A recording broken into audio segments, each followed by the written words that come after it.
Hey guys, what's going on? Carnage Candy back at it with another horror review. And if you like horror movies, horror reviews, horror games, even, I might start streaming some games. Who knows? Give us a like, give us a subscribe because it'll really help out. Comment in the section what you think about this movie. We'll have ourselves a dialogue.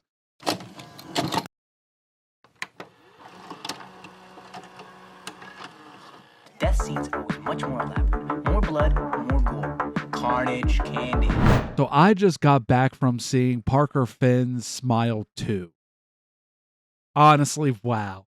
I am honestly blown away how good this sequel really is. I really like Parker Finn's work, and I really loved the first Smile, and I didn't think that we would really see anything new here. I don't think we got that much new. In reality, this movie is phenomenal. We got a well directed movie, a well acted movie. The frames in the shot, the scares in this movie are phenomenal. If you're looking to get scared, jump a little bit, go see this movie. Smile 2 is very well made. I really like this movie. Starring Naomi Scott, pop star Skye Riley has gotten a chance after getting involved in a life-threatening drug-induced accident, killing her boyfriend, played by Ray Nicholson, while buying pills for her pain from the injuries of her accident. Gets infected by a smiling paranormal entity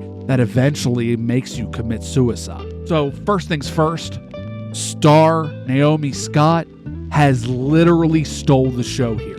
You're following her throughout the day as a pop star, and you're feeling the same stress and anxiety as she is. She is really showing how she's feeling, and the analogy, not even just the analogy, but the little tick of her feeling not in control when she goes drinks water. While she's drinking water, you're like, it kind of resets you in a way that it resets her. You're kind of feeling the same stress relief while she's doing this, which I feel like is kind of insane. Naomi Scott really is believable here. The anxiety that you're feeling before she even notices this entity or believes it, because she saw a traumatic thing in a high stress life. She's working nonstop. She's starting a tour, a literal tour here soon. And she just saw this guy kill himself right in front of her eyes.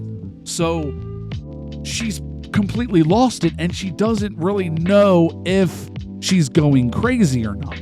This is probably done better than the first one, where the therapist saw a traumatic thing, and as soon as she starts seeing things, she automatically knows something's going on. She doesn't think that she's crazy.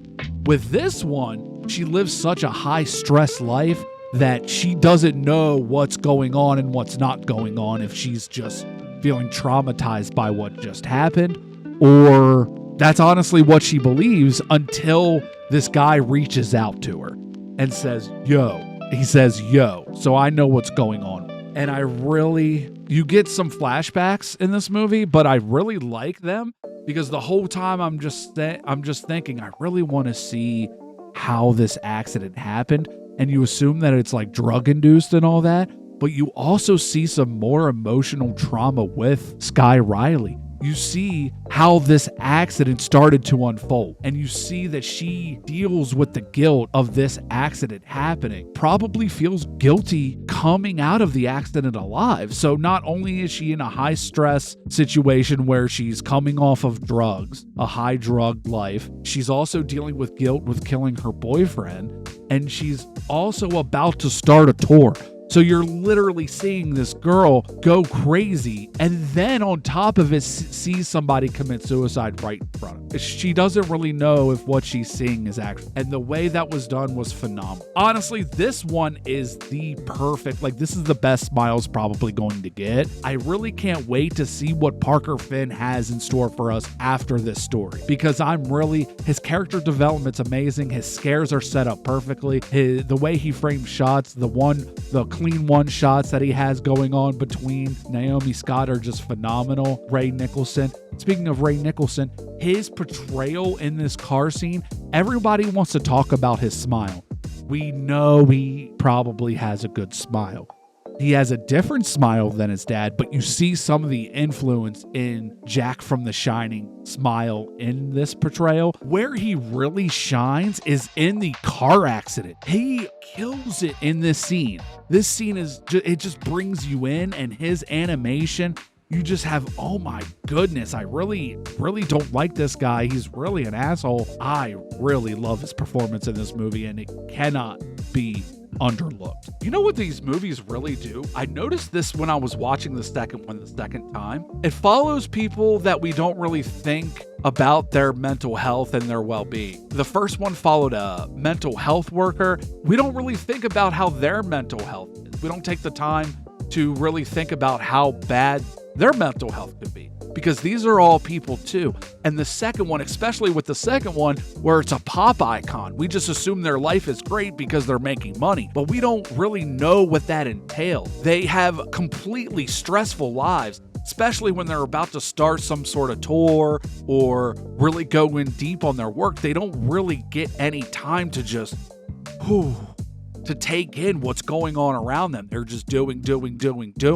And we don't really think about their mental health, especially in these situations where someone is traumatized and is really looking for happiness and thought success would make that happiness, and never really got what she's been looking for in life, and she's also dealing with that. It's really amazing how Parker Finn writes these stories about, as people, we don't really think how their mental health really is. We don't really take that into consideration when we go into therapy, or when we listen to that album, or when we see someone perform at a concert. So I really do like that. Also, what I'm starting to see online a lot, which is really wild to me, is how similar this movie is to Trap, because it has a pop star in it. I really don't think this movie's like Trap at all.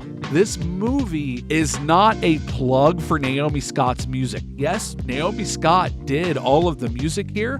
I don't know if she wrote it, but she performed it. There's videos of her recording it in the studio and everything. But I don't think this movie was to showcase her music. This was more centered on the movie than the music. And I feel like Trap was more centered on the music, way more centered on the music. And Trap had a completely different story of a psycho killer in a concert. That's literally completely different from this, where this is following somebody's mental health and watching it unravel. Not only is it watching it unravel, this demonic entity is feeding off of it. Not only feeding off of it, but making it worse and using it as fuel to completely disintegrate this person. I don't think these movies are even close to being alike, and Trap is not really good, and this movie was really, really phenomenal. I might have liked this one better than the first one, to be honest. So I think this movie was way better. They're not even close to the same thing. They just have it stars a pop. Like, I think it's wild to think that something copied off something, or something's too much like something. For a brief period, it had the same setting as the movie, or the same kind of person as it.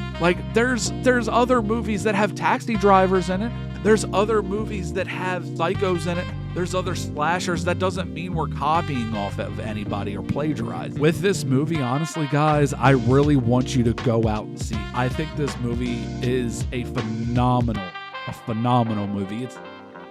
I was surprised how good it was, and I didn't really avoid all of the trailers. I did know that the first one showed too much, and I was worried about that. I did see the original teaser, and that was enough for me to be like, I really want to see this movie, because I've seen Laura Hasn't Slept, and I really, really think Parker Finn's a really good film. We should really follow his work, and I'm very excited to see what he has coming. I would definitely give this movie a B+, maybe a low A, but I'm going to go with a B+, because we've seen this before. I do agree that there wasn't anything. There was some new lore here. It really got me questioning what's going to happen after this one. I'd be okay if we didn't get a Smile 3. I really want to see what else Parker Finn can do, and it gets me really excited. So I'm going to have to go with a B+, because we've seen this before, even though the smiles were very creepy in this one, and probably creepier, and they didn't do it as much either. So when they did it, it was really, really, really effective in my opinion. Go see this in theaters. If you guys really like horror content, I'm really trying to build up my channel. So give me a like and a subscribe, and maybe comment how you enjoyed this movie. Maybe you didn't really like this one as much as the first one.